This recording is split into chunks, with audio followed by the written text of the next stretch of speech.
Invest in India. ఇండియాలో invest చేయండి. మన ఇండియా తలరాత మారబోతోంది.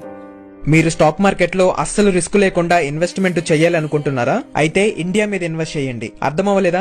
చెప్తాను వినండి. ఇప్పుడు మీరు స్క్రీన్ మీద చూస్తున్న 50 కంపెనీస్ ఉన్నాయి కదా, ఎంటైర్ ఇండియా యొక్క డెవలప్మెంట్ ఈ 50 కంపెనీస్ మీదే డిపెండ్ అయి ఉంది. ఈవెన్ ఈ కంపెనీస్ లేకపోతే ఇండియా ఇప్పుడు ఇంకొకలాగా ఉండేది. ఈ కంపెనీస్ లో ఇన్వెస్ట్మెంట్ చేయడం ద్వారా మీ మనీకి అస్సలు రిస్క్ లేకుండా లాంగ్ టర్మ్ కి మంచి రిటర్న్స్ వస్తాయి. ఎందుకంటే మీరు ఇండియా యొక్క ఫ్యూచర్ మీద, ఇండియా యొక్క డెవలప్మెంట్ మీద ఇన్వెస్ట్మెంట్ చేస్తున్నారు కాబట్టి. ఇప్పుడు ఈ 50 కంపెనీస్ లో ఏది బై చేయాలని మీరు కన్ఫ్యూజ్ అవ్వద్దు. మీ దగ్గర 280 రూపాయలు ఉంటే చాలు ఈ 50 కంపెనీస్ ఒకేసారి కొనే ప్రాసెస్ నేను ఎక్స్ప్లెయిన్ చేస్తాను. దానికోసం మీరు మీ డిమాట్ అకౌంట్ ఓపెన్ చేసి సెర్చ్ లో నిఫ్టీ బీస్ అని సెర్చ్ చేయండి. ఇప్పుడు దీని ప్రైస్ 286 రూపాయలు ఉంది. అంటే ఇందులో 286 రూపాయలు మీరు ఇప్పుడు ఇన్వెస్ట్ చేస్తే మీ మనీ మొత్తం కూడా 50 కంపెనీస్ లోకి వెళ్లిపోతాయి. అందులో 13 రూపాయలు హెచ్డిఎఫ్సి బ్యాంక్ లోకి, 9 రూపాయలు ఐసిఐసి బ్యాంక్ లోకి, 8 రూపాయలు రిలయన్స్ ఇండస్ట్రీస్ లోకి, ఇలా ఇక్కడ ఉన్నంత పర్సెంటేజ్ మీరు ఇన్వెస్ట్మెంట్ చేస్తున్న మనీ ఆ స్టాక్స్ లోకి వెళ్లిపోతుంది. ఇలా మీ దగ్గర ఎంత మనీ ఉన్నా మీరు ఇన్వెస్ట్మెంట్ చేసుకుని మినిమం 5 సంవత్సరాలు ఉంచుకోండి. మీకు చాలా మంచి రిటర్న్స్ వస్తాయి.